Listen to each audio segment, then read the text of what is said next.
Blood Pleasure Ink Show Tattoo Competition.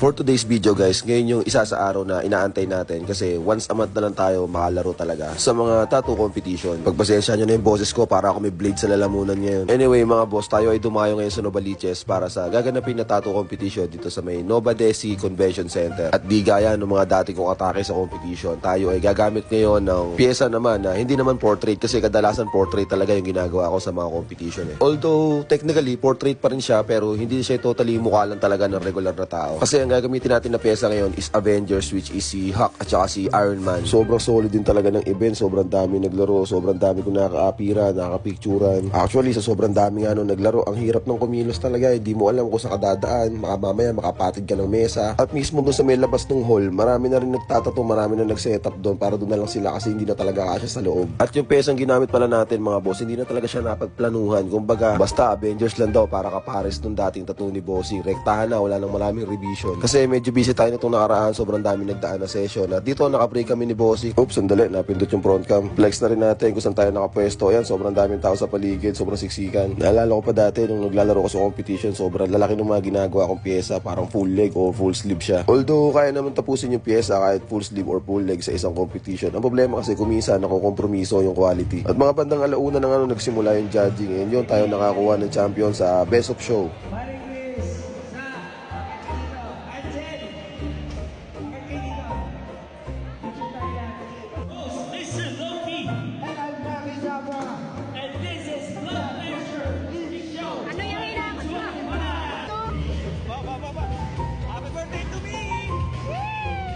At yun nga mga boss, inabot na kasi nung umaga yung event. So sakto-sakto, umabot na rin sa birthday nung bossing natin. Parang eto na rin daw yung birthday niya sa sarili niya. So di pa inaasahan na makukuha namin yung Best of Show, the champion. Kaya sa mga bossing natin dyan na gusto magpatato at gusto rin mag-model, pwede po kayo mag-message dito sa aking TikTok account at sa aking pong Facebook account. Pero unahan ko na po kayo mga boss, at pag-model po ay may bayad din. At ang mga requirements po dyan ay kailangan unang-una maputi at saka medyo mataas ang pain tolerance. At syempre po, yung hindi din po maselan sa design kasi po design po namin na nasusunod pagdating po sa mga tattoo competition.